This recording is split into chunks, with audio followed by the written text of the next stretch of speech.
My name is Kishana Dupuy with Redmond Mag, and I'd like to thank you all for joining us today. The topic of today's webcast is Cyberattacks on Education, How to Strengthen Identity Security, sponsored by Semperis.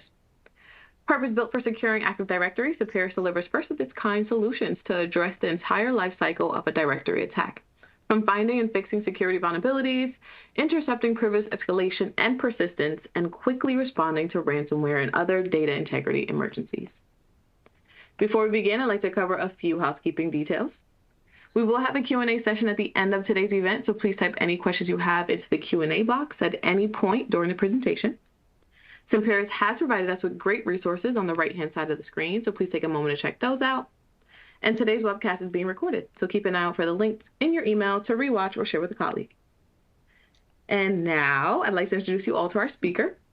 Today we have the pleasure of hearing from Alexandra Weaver, Senior Solutions Architect at Semperis. We're in for a great event, and with that, Alexandra, the floor is yours. Great. Thank you, Kishana, and thank you everyone here. I appreciate the invitation to speak to you all today. Today, I'm going to be talking about cyber attacks on education and how to strengthen identity security. Really, what it comes down to is the identity. That's what we want to protect from. So what we're going to talk about today is defending education specifically against cyber attacks. Why attacks education, why that is a target. Unfortunately, education attacks specifically in this sector have increased or skyrocketed in recent years. And we know due to COVID, we had remote learning, and that has really grown. And during that time, we saw the unfortunate response from cyber criminals attacking education, that sector, right? The role of identity in cyber attacks is critical. We want to protect our identities in cyber attacks because identity is really that first step. It's the step into your environment, right? And now with the advent of working anywhere, anytime, on any device, all we have control over is our identity. And so we want to maintain security, right? We want to talk about how to protect our identity infrastructure without breaking the bank. We know that we are all facing tight budgets, and especially in the education sector, that is a primary concern. So we're going to talk about some ways in which you can strengthen the security posture of your environment and do that without having to secure necessarily additional funding. So why attack education? Well, unfortunately, cyber criminals, the very core, they're criminals, they're bad people. I really dislike that at the beginning, that they're in existence in general, but at the beginning of COVID, they said, we are going to have certain sectors off limits, and it was healthcare and schools. And we have to remember who was setting those rules. We had cyber criminals saying, oh, we're going to keep those two sectors off limits. Well, we can see how well that worked out because it didn't at all. And schools and healthcare have been attacked, and that unfortunately has been skyrocketing in the past year. We know that operations disruptions in the education system have a very high impact, right? That's unfortunate. There's also a lot of high pressure guest accounts. You know, you have parent volunteers, you have visiting faculty, new students, maybe students that take some time off and come back. So the problem with that is you have a lot of accounts, right? And we might just disable those accounts, and that might be the most viable solution. However, that's an attack vector, a potential attack vector for a cyber criminal. We know that education doesn't necessarily have the budget to stay ahead and just try or use a lot of the products that exist. So that's, that can be problematic.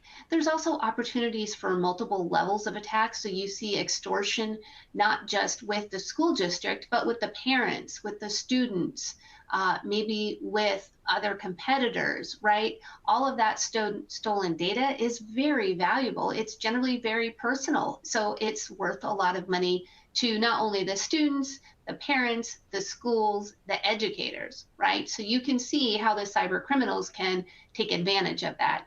And unfortunately, because of that, we're highly likely to pay the ransom. And that is what makes it very lucrative for cyber criminals. We know these threats are growing against education, right? And we see the attacks are on the rise. The cyber incidents increased just from 400 in 2018 to 1,300 in 2021. And that's behind, right? We're in 2023. So it's very interesting to see that rise. And it's unfortunately part of our ecosystem now. Cyber criminals are a part of our everyday planning in disaster recovery and security products and how we design our networks.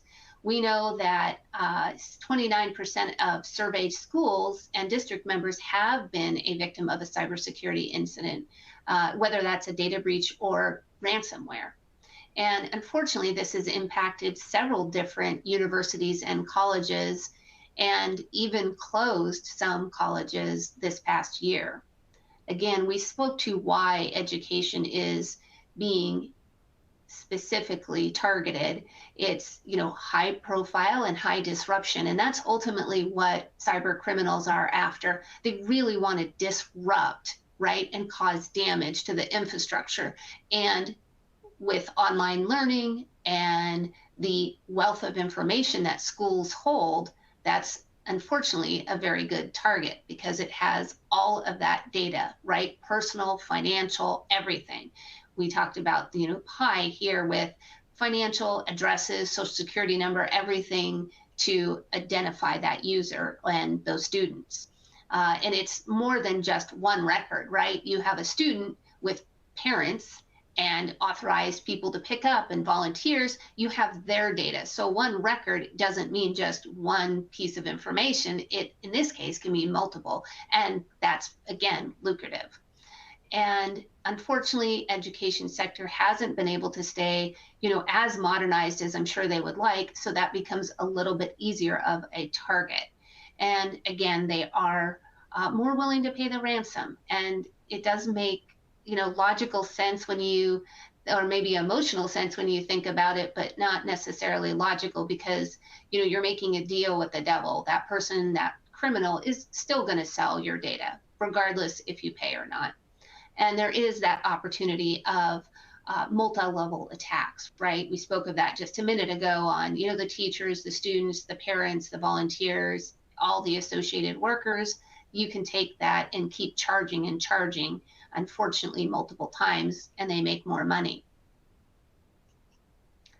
So common cybersecurity challenges for education. We have a lot of legacy knowledge out there, or legacy, technology. And we know that because a lot of times we aren't able to move forward with implementing the latest and the greatest. And there might not be a great solution offered now that is providing what we need. So we have to make sure that we maintain focus on security because of legacy technologies. The outdated security practices, this is, I think, derived from having a mindset of yesteryear, right? Active Directory is 23 years old, and truly all on-prem environments are really no longer what we operate in now, and we have to up our game as Active Directory administrators. I jokingly say that all-day AD administrators have been promoted into security unknowingly. And that's kind of where we're at, is we also operate in that space. And so we have to update and educate ourselves so we can implement some of the best practices that now exist, right? Ultimately, we want to aim for zero trust. We want to talk about defense in depth and layered security models and implementing that in our environment. Those are some things we can do. We know we have the constraints of limited budgets, and that is difficult. So we're going to look at some options there and what we can do. We have in the education sector a lot of guest accounts. I work with several different schools and universities where they have a lot of guest accounts and they keep them disabled. Those are some things that aren't ideal, but I know in practice that is what they do, right? So we have to think about those or factor that in, and then put in mechanisms of control or security in those places so we can do some checks and balances on those type of accounts and put monitoring in place, right? We know that remote learning really opened up, unfortunately, a lucrative model for generating money for cyber attackers. So that's a real issue there. And Active Directory, I mentioned just a minute ago, is 23 years old. So we know that not a lot of people are highly skilled in that area because it's a technology of yesteryear. As much as that hurts my heart, it is true.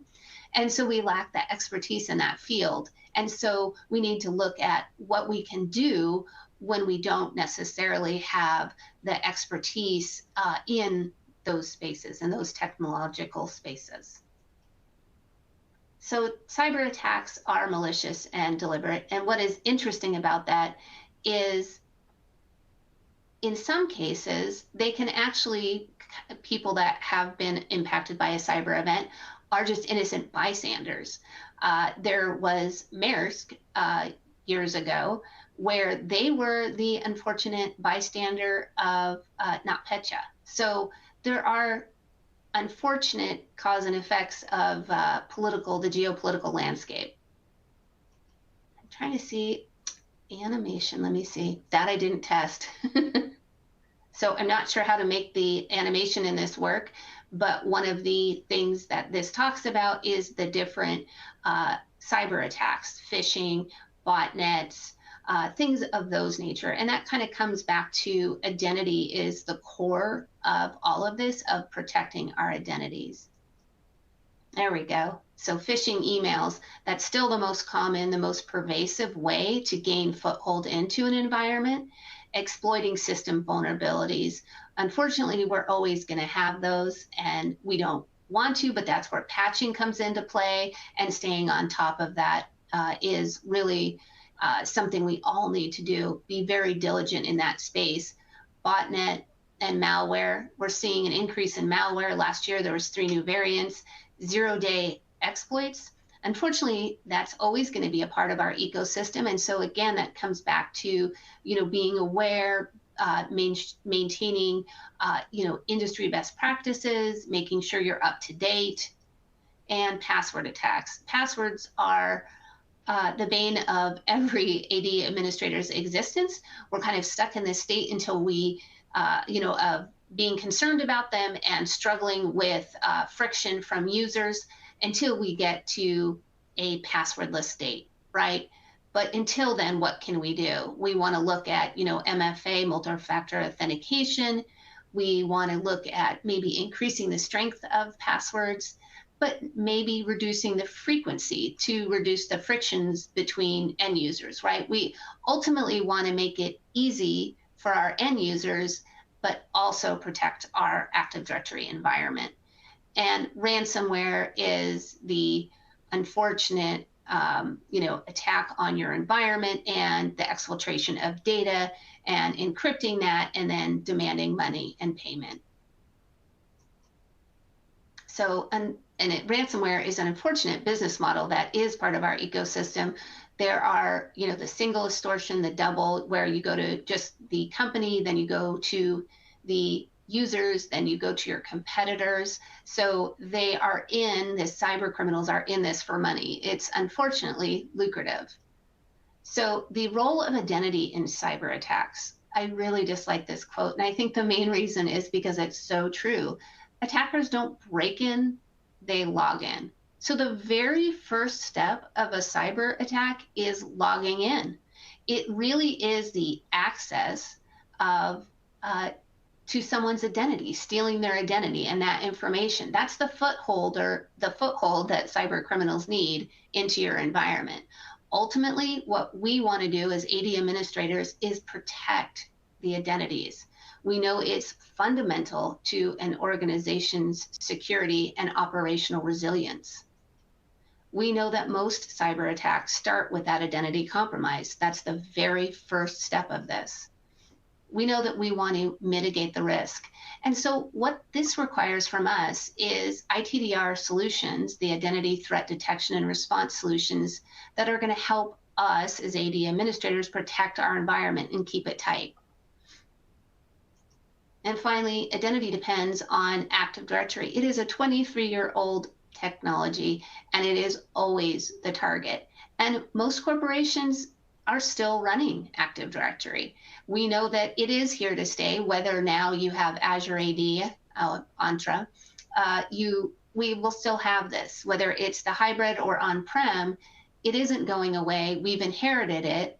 It's 23 years old, so it obviously has some security flaws, weaknesses, and we want to find ways in which to best protect it. So the impact of identities in AD is Active Directory and securing AD. Because if your Active Directory isn't secure, then nothing is. We know that almost all breaches involve the credential, right, abuse. And we know that systemic weakness makes Active Directory, unfortunately, a target.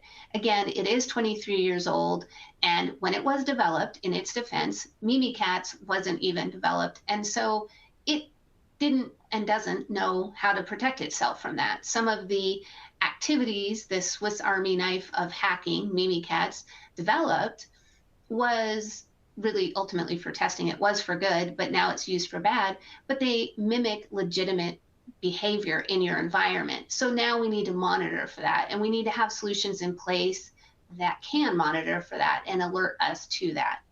We know that all cloud identities really extend from Active Directory, so that is why the identity is so critical. And the zero trust model that I know everyone is trying to achieve, especially in the federal space as it's a requirement, that assumes hybrid AD integrity. So we want to ensure the security of our identities. That's really at the core of our security, our organization, our school security. Now, AD is the gateway to the goods, and unfortunately, it is a target, and we know that. One of the things we want to do is make sure that our data is not encrypted, it's not exfiltrated from our environment. We know the methodologies for getting in, passwords guessing, we have the password sprays, we have brute force attacks, exploiting a vulnerability, and single factor VPN. A lot of us still have that. And then phishing. That is unfortunately tried and true, and they have gotten a lot better. So that's where endpoint detection can help us, and mobile device management, things of that nature can help protect our end users. Ultimately, I think it comes down to educating users and making them a part of our team, right? Because we need to invest in them as well, right? Because they're helping us protect our environment, Active Directory, and their identities. We need to educate them on how to best do that. Now, for Active Directory and the gateway to the goods, we can see here that we have different phases in the process to exfiltrate that data, right? We know that many initial access points, they're almost all identity related. That's the endpoint detection and response. That's really what the XDR solutions focus on. Now, once a cyber criminal is in, they're going to go straight to AD, right? We know that ITDR is going to focus on that and the system itself. So threat actors perform recon, right, and compromise a client. That's what they're going to do. They move from AD joined system to AD joined system in the network until they come across domain admin creds or admin creds. And that can be stored in memory. That's where Mimikatz comes into play, right? So that can be problematic. And then with those creds, they can perform privilege escalation and gain domain dominance. And at that point, they're compromising AD and they own it because they can get into anything, all the systems, all the databases, and then you're pwned. And then they extort your data and they encrypt it, right? So we want to have solutions in this space that protect not only beforehand, the pre, during, and after an attack, but are able to alert, monitor, and notify us so we can see behavior that perhaps looks legitimate, but is truly not, right?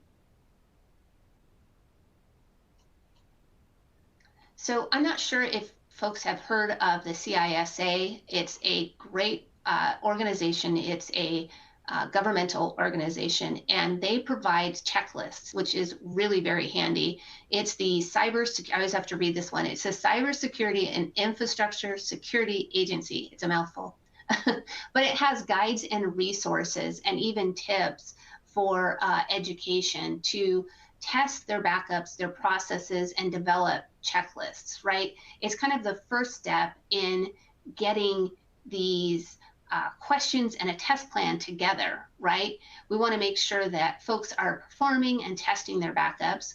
We want to make sure that the exposed risk to common attacks, we reduce that where we can, and that we do have an incident plan in place. We want to know what we are going to do if we are hit or breached. And then the second step of that is really prioritizing the investments in that space to protect our environment. So I would recommend taking a look at that. It has some great checklists, like I said, and I think it would be incredibly helpful for folks. So we're going to talk about how to protect your identity, your infrastructure, right? We want to fix and find vulnerabilities, right? We want to prepare for the worst. I always say we at Semperis, we not only prepare for your worst day, but we +1 your worst day, because we have backup solutions for our backup solutions. So what we want to do here is talk about that identity and how it has really shifted or evolved over the years, right? The identity used to be just truly on-prem, and that was it, right? You'd sit down at your desk and you'd log into your workstation. Well, that has changed quite a bit with the move to the cloud and software-based services in the cloud and mobile devices, the Internet of all things. So you have everybody working from anywhere all the time on any device, and that is a game changer. So there isn't just that flat network anymore. It's really become anywhere, anytime, on anything. And the only control plane we have as AD administrators is controlling that identity. We know that we need to control the identity. We need to protect the identity to keep legacy systems secure. It allows us to enable digital transformation and take advantage of, cloud-based offering, different services we have, and newer and greater technologies. And then it's also fundamental to zero trust, right, and automation processes. So we know, again, at the root of all of this, the new perimeter is our identity. That's core to our infrastructure, and it's core to our security. And we have to look at ways in which we can protect that. So we know that we need to perform and test backups. Folks talk about doing this, once a year, and I think that's a great starting point. The goal, I think, for every market would be once a quarter. The reason being is you would switch the leads doing this. You would test, the backup methodologies, make sure it's not just the same person repeating this process. Hopefully it's someone outside of the person that documented it, and that you have buy-in from the different teams. It's no longer just about restoring. It's about involving everyone in this process, right? Downstream application owners, in this case, teachers and students, representatives, probably attorneys. So there's a lot of different facets, and we have to think about that, because there's also going to be probably coverage on this, news media coverage, unfortunately, and who handles that, who's responsible, what can you say, what can't you say. There's two worlds that have to come together during these type of incidents responses, is not just the technical, but it's like, the business, right? Or in this case, the education sector, that has to come together and communicate out and together what is going on. So some of the things with backups, I think some of the lessons learned during incident response that I have learned as well over the years is that folks aren't just restoring and saying, oh, to that time point, like, okay, we've been breached, I'm going to recover, I have my backups every 3 hours, so my data is only 3 hours old. Well, it isn't, because you need to do a lot of post-restore tasks. You have to do a lot of resetting. And you're not just going to restore. You need to restore to a trusted state. So what are you doing in order to get there? And those are a lot of tasks that folks don't talk about. And they're also not automated. So that's something that you're going to have to factor into that timetable. You really are after, the goal is not just to restore in, X number of hours, but restore to a trusted state. And the other key point here is you're never going to want to go back further than 2 weeks. AD generally doesn't like to be restored. It's not its favorite thing, right? And you're going to want to go back to obviously the most recent, but you're really not going to want to go past 2 weeks. So manual recovery, a forest recovery, is incredibly painful. It is fraught with the possibility of human error. It's 28 steps. I was thinking it was 29, but it is step by step, and the little clocks are where you have to wait for the previous task to be completely finished before you can move on. And it's manual at each part of these steps, right? Very few of these steps are actually automated.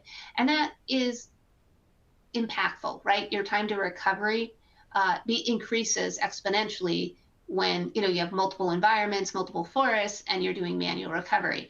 So that's where AD is 23 years old, and we have to modernize our restore processes. So what are we doing in that space to automate that, to reduce the chances of malware, and to have that ability to restore to a trusted state? That's what we need to look at. We also want to minimize our attack exposure, right? The indicators of compromise, we want to have visibility into that so we can reduce it and ensure our environment is secure. We want to be able to spot the weaknesses before the attackers do. That's the ultimate goal. So one of the things I would urge you to do is download Purple Knight. It is a free utility, and that's not the only reason I'd urge you to download it, but it's definitely a win. And it gives you a security posture of your environment. It's a one-time read of different Active Directory categories, and it ties in with the MITRE framework, but it gives you a read of your environment at that point in time. And what you can do is use that as a baseline for going forward. So you don't have to be a domain admin. It just has to be a domain joined system with regular access, not admin access. And it parses through your Active Directory environment. I would suggest maybe telling security so you don't make friends that way, that you're running this, but it goes through and it will provide you a comprehensive list of different categories in AD and the security ratings of each. And so you can look at those indicators of compromise, use that as a baseline, and take that and maybe run that quarterly. And don't be alarmed, because the very first time that it is run, most folks have a D as in David. And so that's not really the score we expect, especially when we are working so hard in our AD environment. But again, we've inherited our AD environments. They are old, and the default configuration from Active Directory, out of the box, has some inherent vulnerabilities that do need to be closed. This is going to make you aware of them, and it gives you the path to remediation. So it's absolutely an excellent tool to use it. And I say that even outside of being a Semperian, it's a really great product for folks to run to get that security posture of their environment. Forest Druid is another one, and it's a very different way of looking at an attack path. Instead of looking outside in, you are looking from your tier 0 systems outside. And so what it gives you the ability to do is correlate all the different access to these tier 0 systems, right? And so you can see how people ultimately have access and who ultimately has access. And you can focus on the different groups. You can focus on different tiered structures, and it gives you that 3D sort of DNA kind of helix model, which is pretty cool. And then you can really refine your searches within that, and you can report out on that. So that's 2 free products that give you a great baseline for security within your environment. Now, Forest Druid, what makes it unique is that it focuses on the immediate entry points to your tier 0 systems. And it gives you an actionable list for remediation, which is very nice. And it has an ongoing iterative assessment methodology. So it really gives you an overall view into your tier 1 systems and tier 0 and tier 1, and then allows you to be proactive in that space. The nice thing about that is a lot of times we don't have the ability to be proactive within our environments. We're generally reactive. And these two products allow you to be proactive. And that is really a nice benefit and ability to have for our teams. It provides a true map of what is privileged as far as monitoring zero trust and risk-based MFA. So I would suggest downloading those, using them as a baseline, and then incorporating that into, maybe your quarterly BCDR and ITDR solutions. We hope that at this point, folks have developed an incident response plan. I know that is a lot of work. And again, the CISA will really help with that. But what we want to do is outline the process for what would happen if there was a disaster in your environment. You want to know what your security stance is within AD. We want to be able to review that architecture. We want to review your operational procedures. We want folks to be familiar with that. That's an important key component. We also want to streamline incident response, and that's an important thing because I think it's an evolving thing. It's not just a one and done, right? Technology grows, our downstream applications grow, what we're using products for changes.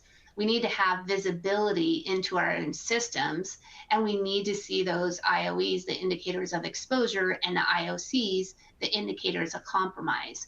We want to be able to detect attacks, right? And we want to have some functionality to automate rollback of suspicious changes.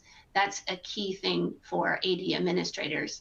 We want to be able to have real-time notifications into our environment.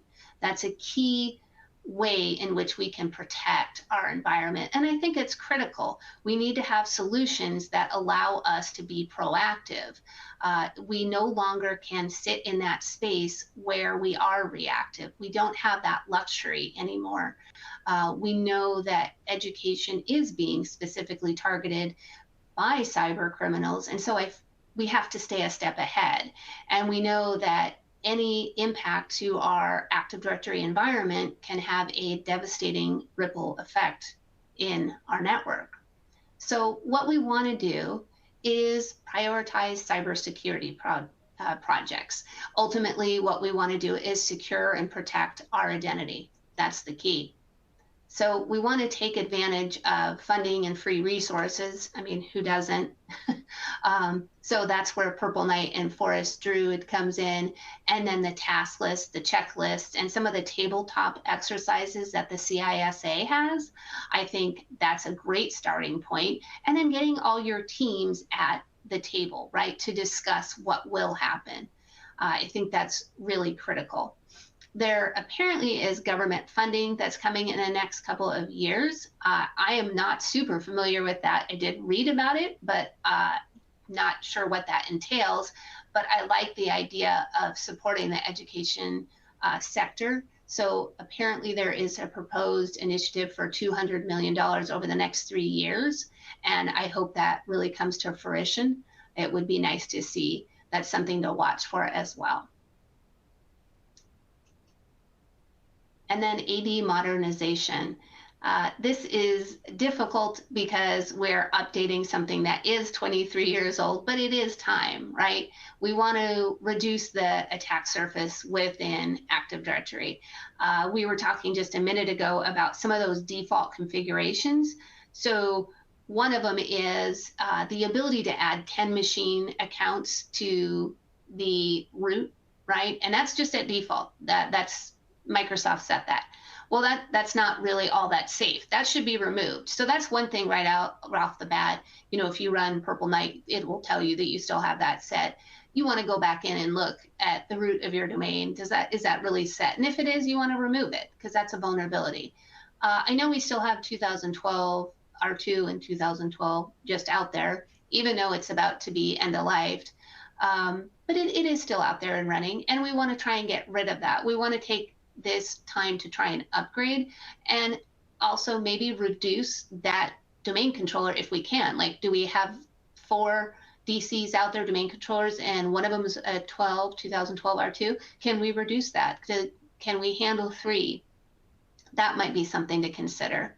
But ultimately, 2012 has some issues, security issues, and so we want to get those out of our environment. That's why I bring them up.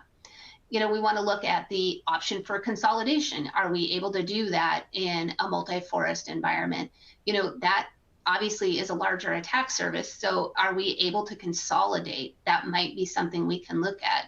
We want to find out a way to improve operational efficiencies. And that comes with, I think, some reporting capabilities and getting some baselines on your groups, right? We want to look at some of our processes, perhaps onboarding and offboarding, training and whatnot. What can we do to improve our environment? And I think the important starting point is getting a baseline that gives us a good first step into really what we want to fix. And then we can review that list for the criticality and hopefully hit the low-hanging fruit first, but ramp up to the critical, right? I know our ultimate goal is to have a secure environment, but also have an environment in which our users are happy with, right? We don't want to cause a lot of friction. So that's one reason I hope that we're all moving towards a windowless or a passwordless state, but that's kind of a long-term goal. And until we get there, what can we do? My ask is that folks increase, password lengths, right? I realize it's frustrating. It makes it a little bit harder to remember, but maybe there's some password managers that can be used, applications there, right?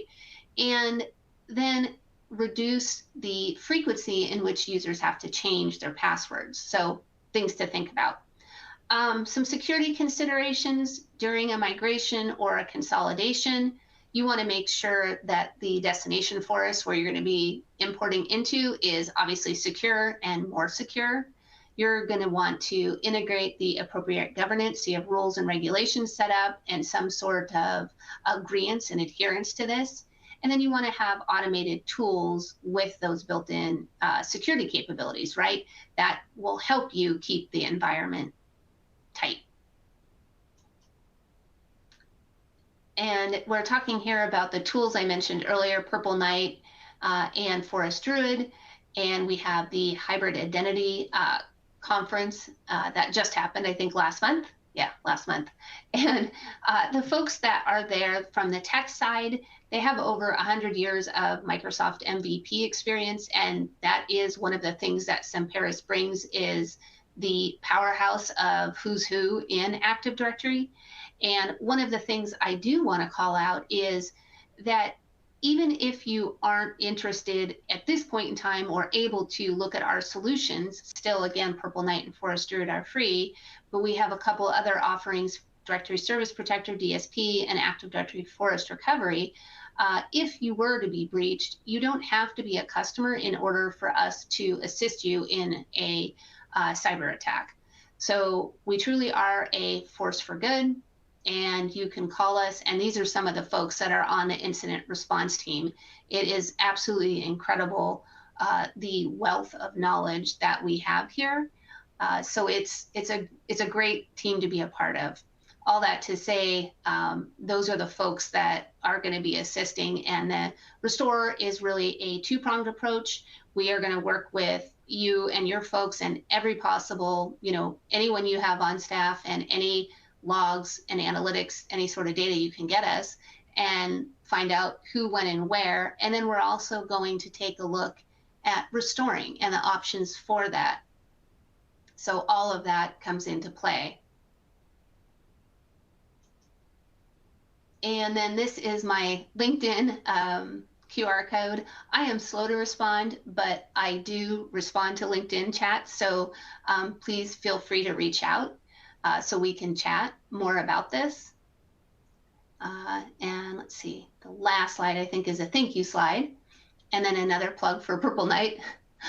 The two other products I do, I'm sorry, I was just going to say DSP and ADFR, just two other things to look at, I think, in that space are nice products that can assist by giving you that real-time security posture of your environment, and then also the ability to restore and reduce malware with the chances of reducing malware in your environment. I'm sorry, Kishana, thank you so much, Alexandra. Yeah, I'm here, ready to do some questions. Yeah, yes, I think so. Let's do it. And quickly, I would love to remind attendees that we have a few more minutes to squeeze in some questions. So continue to put your questions into the Q&A box, and we'll get to as many as we can. All righty. I'll start with this first one for you, Alex. How long does it take to do a purple night scan? Well, that really does is determined by the size of your Active Directory environment, right? It depends how many domain controllers and how much data you have. But in general, it's, I would say, about 20 minutes for a medium-sized organization. When you start crossing a threshold of a certain size DIT, and it's hard to really say, but NDCs, it could take up to an hour. And if you are going to run the scan, again, I would just notify your security team, because I have personally found the best way to get your name out there is not doing that. Just be a little proactive and let them know that you're going to be doing that. Thank you. I have another one here that says multi-factor authentication is often recommended for enhancing identity security. What are the best practices for implementing MFA effectively in an educational setting? Well, what I would start with is looking at users that had elevated permissions. I would definitely want to have those folks, first and foremost, using MFA. I think bare minimum, anyone with elevated permissions needs to be using MFA. I think that's, part of our defense in depth strategy, right? We want to be able to have that. And it gives us an additional security mechanism, right? It's something they have, something they know, and proving who they are. What I'd want to do is start with a smaller group of folks and then test that. I'm a big believer of testing in small groups. But that is really how I would start it. I know there's some, I would say, easier solutions than others, but I think that's a good starting point. I don't know if that really answers your question on the tech side of things, but I would start with a small group of users. I would test it thoroughly, develop the plan, and then implement and roll out in larger groups. And if I haven't answered that, please feel free to, clarify or, ping me. Thank you for that. We have time for one more. So, Alexandra, we have the resources in the console for the attendees, but what are some of the biggest takeaways or next steps that you would like to leave us off with? I would love for everyone to run Purple Night, because I think it's really eye-opening, and it gives you a great security posture reading of your environment, that one-time read, and it gives you some actionable items. So I would strongly encourage you to do that. The other thing I would do is make sure you can get rid of 2012 R2DCs. Would strongly encourage you on that one. I would check to see if you are still allowing 10 machines to be added to the root domain. And if they are, I would remove that. I think that's like 2 or 3 of the most easy and fast solves I would suggest. Beautiful. Thank you so much. This was a lovely presentation, and especially thank you to you for taking time to answer all of our questions.